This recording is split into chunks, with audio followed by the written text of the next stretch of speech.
اعوذ باللہ من الشیطان الرجیم بسم اللہ الرحمن الرحیم وَإِلَٰهُكُمْ إِلَٰهٌ واحد، اور تم سب کا معبود الہ واحد، وہ ایک ہی معبود ہے۔ لا الہ، کوئی عبادت کے لائق نہیں، الا ہوا، سوائے اس کے، الرحمن، جو بڑا مہربان، الرحیم، نہایت رحم والا ہے۔ یہاں سے توحید کا مسئلہ بیان کیا جا رہا ہے۔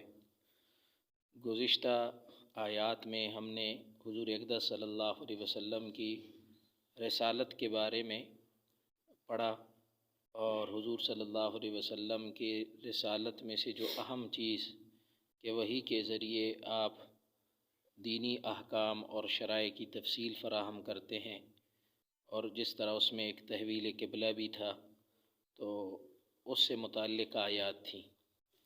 اب چونکہ دین کی بنیاد یہ تین عقائد پر ہیں، عقیدہ توحید، عقیدہ رسالت اور عقیدہ آخرت، تو یہاں سے عقیدہ توحید کا بیان ہے۔ اللہ اکبر۔ اللہ رب العزت فرماتے ہیں وَإِلَٰهُكُمْ إِلَٰهٌ واحد، کہ تمہارا حقیقی معبود کسے کہتے ہیں؟ جس کی عبادت کی جاتی ہے، جس کی بندگی کی جاتی ہے، وہ ایک ہی ہے۔ اس میں یہ احتمال نہیں کہ وہ ایک سے زیادہ ہوں، اور یہ بھی احتمال نہیں کہ وہ موجود ہی نہ ہو۔ بعض لوگ یہ کہتے ہیں معاذ اللہ کہ خدا موجود نہیں ہے، اور یہ دنیا کا نظام فطری طور پر ویسی ہی چل رہا ہے۔ تو دنیا میں کوئی بھی کام ایسا نہیں ہے جو خود بخود ہو جائے۔ ہر کام وہ کسی نہ کسی مؤثر کا محتاج ہوتا ہے۔ اسے ہم آج کل کے جدید فلسفے کی زبان میں کہتے ہیں کہ پوری کائنات جو ہمیں نظر آ رہی ہے، یہ ایفیکٹ ہے، یہ اثر ہے، ایفیکٹ۔ اور ہر ایفیکٹ کے لیے پیچھے ایک کاز کی ضرورت ہوتی ہے، مؤثر کی ضرورت ہوتی ہے۔ مؤثر ہوگا تو اس سے اثر پیدا ہوگا۔ اگر کوئی آپ کو تپش محسوس ہو رہی ہے، صحیح ہے، گرمی محسوس ہو رہی ہے، گرمی کا اثر محسوس ہو رہا ہے، تو اس کا پیچھے کوئی مؤثر ہوگا۔ یا تو آگ جل رہی ہوگی، یا دھوپ تیز ہوگی، سورج جو ہے اس کی تپش تیز ہوگی۔ آپ کو ٹھنڈک محسوس ہو رہی ہے، تو ٹھنڈک ایک اثر ہے، اس کے پیچھے کوئی مؤثر ہوگا۔ وہ مؤثر کیا ہے کہ یا تو بارش ہو گئی، یا برف باری ہو گئی، یا موسم ٹھنڈا ہو گیا، کوئی ایسا مؤثر ہے جس کی وجہ سے آپ ٹھنڈک محسوس کرتے ہیں۔ تو کائنات میں یہ جتنی چیزیں، جتنا کچھ ہمیں نظر آ رہا ہے، یہ ایفیکٹ ہے، اور ہر ایفیکٹ کے لیے کیا ضروری ہوتا ہے؟ کاز ضروری ہوتا ہے۔ تو یہ کائنات یہ ایک ایفیکٹ ہے، ٹھیک ہے جی، یہ ایک اثر ہے، اس کے پیچھے ایک مؤثر موجود ہونا عقلاً ضروری ہے۔ جو بندہ کہتا ہے کہ یہ سب کچھ خود بخود ہے اور اس کے پیچھے کوئی مؤثر ہی نہیں ہے، تو یہ پاگل ہے، یہ عقل کے خلاف بات کر رہا ہے، کیونکہ ہمیں کوئی ایسی چیز کائنات میں دکھائی نہیں دیتی کہ وہ اثر ہو اور اس کے پیچھے مؤثر نہ ہو۔ تو یہ تو بے عقلی والی بات ہے، یہ تو کم عقل آدمی یہ بات کر سکتا ہے۔ تو جو لوگ کہتے ہیں کہ خدا موجود نہیں، ان کو ہم ایتھیسٹ یا الحادی یا ملحد کہتے ہیں، ٹھیک ہے، دہریہ بھی ان کو کہا جاتا ہے۔ یہ کہتے ہیں کہ خدا کا وجود کوئی نہیں، یہ سب کچھ خود بخود ہو رہا ہے۔ تو میں یہاں میٹیریل رکھتا ہوں، خود بخود ایک عمارت بن جائے، کیسے بنتی ہے؟ یہ انسان خود بخود کیسے بن گیا بھائی؟ اس کے فنکشنز پہ غور کریں کہ انسان کے دل کا جو فنکشن ہے، جگر کا جو فنکشن ہے، گردوں کی جو ترتیب ہے، جو آنکھوں کا پورا ایک ماڈل ہے انسان کا، یہ انسان تو ڈیلکس ماڈل ہے، اس کی تو کوئی مثال ہی پیش نہیں کر سکتا۔ تو یہ ماڈل خود بخود بن گیا، اس کا بنانے والا کوئی نہیں ہے۔ یہ ساری کائنات، یہ جو سائنسدانوں نے جہاں تک مشاہدہ کیا ہے، میں نے پہلے بھی درس میں آپ کے سامنے بیان کیا تھا کہ مقناطیسی قوانین کے تحت یہ اربوں خربوں ٹن بڑے بلکہ یعنی زمین سے اربوں خربوں گنا بڑے یہ سیارے ستارے، یہ ہوا میں معلق ہے مقناطیسی قوانین کے تحت۔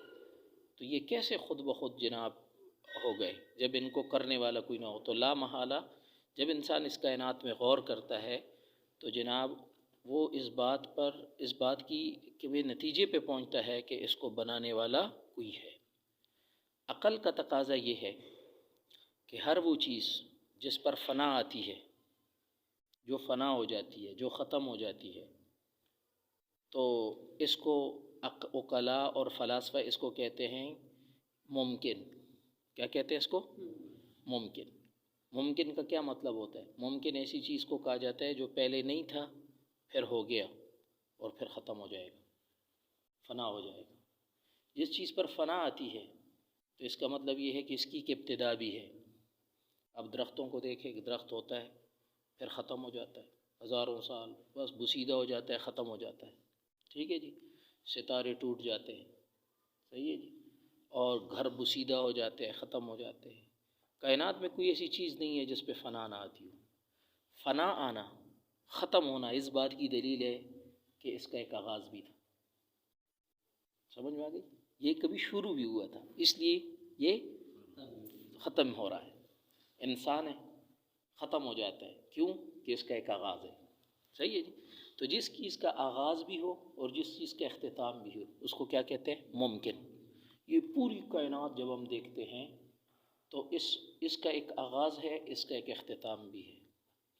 ہر ایسی چیز جس کا ایک آغاز بھی ہوتا ہے، اختتام بھی ہوتا ہے، اس میں چینجز آتی ہے. اس میں کیا آتی ہے؟ چینجز. آپ دیکھتے ہیں درختوں میں چینجز آتی ہیں، کبھی پتے لگتے ہیں، کبھی پتے جھڑتے ہیں، کبھی دیمک لگ جاتا ہے، کبھی کیا کبھی کیا. کائنات کی کوئی ایسی چیز نہیں ہے جس میں چینجز نہ آئیں. پتھر ہے، آپ جناب اسے پانی میں رکھ دیں ٹھنڈا ہو جائے گا، آپ اس دھوپ میں رکھ دیں گرم ہو جائے گا.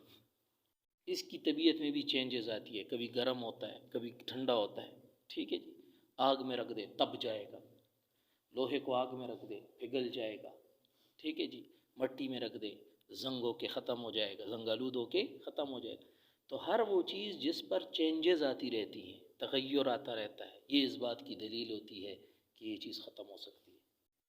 اس کا ایک آغاز تھا، یہ چینجز کو قبول کرتا ہے اور اس کا ایک اختتام ہوگا. ایسی اشیاء کو کہا جاتا ہے ممکن. ہر ممکن چیز اپنے وجود میں کسی کی محتاج ہوتی ہے.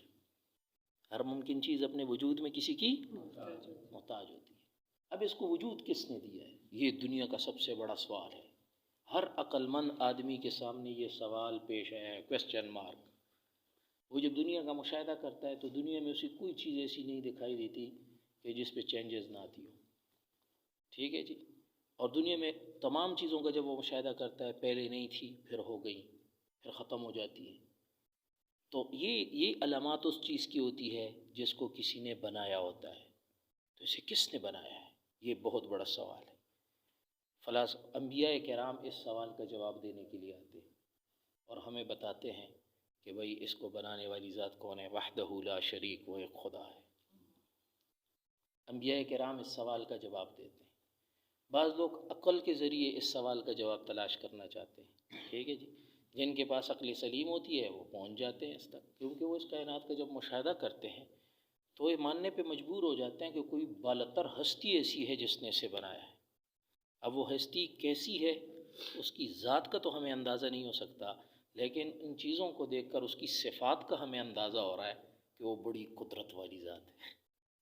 اس کی قدرت بڑی ہے، وہ مالک ہے اور وہ خالق ہے، بنانے والی ہے، اور بہت اکبر، بہت ہر چیز سے بڑی ہے، کیونکہ اتنی بڑی کائنات اس نے بنائی بھی ہے، سنبھال بھی رہی ہے. اور جناب وہ سمیع ہے، وہ بصیر ہے، وہ دیکھ بھی رہا ہے، وہ سن بھی رہا ہے. یہ ساری صفات ہم پھر ان چیزوں پر غور کرتے ہیں تو ہمیں یہ نتیجے پر ہم پہنچتے ہیں کہ کوئی ایسی ذات ہے اس کی بنانے والی جس میں یہ صفات ہیں. ٹھیک ہے. ان صفات میں سے ایک صفت اس کی یہ ہے کہ وہ صمد ہے. صمد اس ذات کو کہا جاتا ہے کہ ساری کائنات اس کی محتاج ہو اور وہ کسی کا محتاج نہ ہو. کسی کا کام اس کے بغیر نہ ہو سکے اور اس کے سارے کام دوسروں کے بغیر ہو جائیں. ٹھیک ہے جی. تو ہم مجبور ہوتے ہیں کہ ہم اس کائنات کے لیے کیسی ذات کو مانیں. ایسی ذات کو کیا کہتے ہیں؟ واجب. کیا کہا جاتا ہے اس کو؟ فلسفی کی زبان میں اس کو واجب کہا جاتا ہے. واجب وہ ذات ہوتی ہے جسے کسی نے نہیں بنایا، جو خود سے ہے اور ہمیشہ رہے گا۔ کیوں؟ اور وہ کسی تغیر کو قبول نہیں کرتا، وہ کسی جگہ میں نہیں ہے، وہ اسپیس میں نہیں ہے، وہ کسی ٹائم میں نہیں ہے، کیونکہ جو چیز اسپیس اور ٹائم میں ہوتی ہے وہ اثرات کو قبول کرتی ہے۔ ٹائم بدلتا ہے تو اس کے حالات بدل جاتے ہیں، حالات اس کے چینج ہو جاتے ہیں۔ اسپیس بدلتا ہے تو اس کے حالات چینج ہو جاتے ہیں۔ لوہے کا اسپیس بدل لو، مٹی میں ڈال دو زنگ آلود ہو جائے گا، اسپیس بدل دو، آگ میں ڈال دو پگھل جائے گا۔ سمجھ میں آ گئی بات؟ تو اسپیس اور ٹائم یہ بدلنے سے اور اسپیس اور ٹائم کے گرفت میں آنے سے چیزیں ختم ہو جاتی ہے، فنا ہو جاتی ہیں، تغیر کو قبول کرتی ہیں۔ تو اگر ہم کہیں کہ اللہ اسپیس اور ٹائم کے دائرے میں ہے، وہ بھی ایک ایسی چیز ہے جو اسپیس اور ٹائم میں ہے، تو پھر تو وہ اللہ نہ ہوا، پھر تو وہ ہماری طرح چیز ہو گئی۔ ٹھیک ہے؟ تو جس چیز کو ہم اس ساری کائنات کا خالق مانیں گے، اس کے لیے ضروراً عقلاً ہمیں کیا ماننا پڑے گا کہ وہ ایسی چیز ہوگی، وہ ایسی ذات ہوگی جو ہمیشہ سے ہے، جس کا کوئی آغاز نہیں۔ ٹھیک ہے جی؟ وہ ازل سے ہے، ہمیشہ سے ہے، جس کا کوئی اختتام نہیں، وہ ہمیشہ رہے گی، اور وہ اسپیس اور ٹائم کے دائرے سے باہر ہے۔ ایسی چیز جب ہم مانیں گے تو اس کو خدا کہتے ہیں۔ اس کو کیا کہتے ہیں؟ وہ ایک ذات ہے، صفات والی ذات ہے۔ اب اس کی حقیقت کیا ہے وہ ہمارے عقل میں نہیں آ سکتی، لیکن ہم اس کو اس کی صفات کے ذریعے سے ڈیفائن کر سکتے ہیں، اور صفات کے ذریعے سے ہم اس کو پہچان سکتے ہیں۔ تو بعض لوگ جو یہ کہتے ہیں کہ وہی خدا ہے ہی نہیں، تو وہ تو پاگل ہے بھائی۔ عقل کا تقاضا یہ ہے کہ آپ کو ایک خدا ماننا پڑے گا۔ پھر جو کہتے ہیں کہ دو ہیں، تین ہیں، وہ بھی پاگل ہے۔ سمجھ میں آ گئی؟ اگر چلو ہم مان لیتے ہیں فرض کے طور پر کوئی کہہ دے کہ خدا دو ہے، معاذ اللہ، ٹھیک ہے جی، تو ہم کہیں گے کہ یہ دوسرا پہلے کا محتاج ہے یا نہیں؟ دوسرا اگر محتاج ہے تو یہ خدا نہیں، کیونکہ خدا محتاج نہیں ہو سکتا۔ اس کی ایک صفت ہم نے پڑھی ہے صمد، کہ وہ کسی کا محتاج نہیں ہو سکتا۔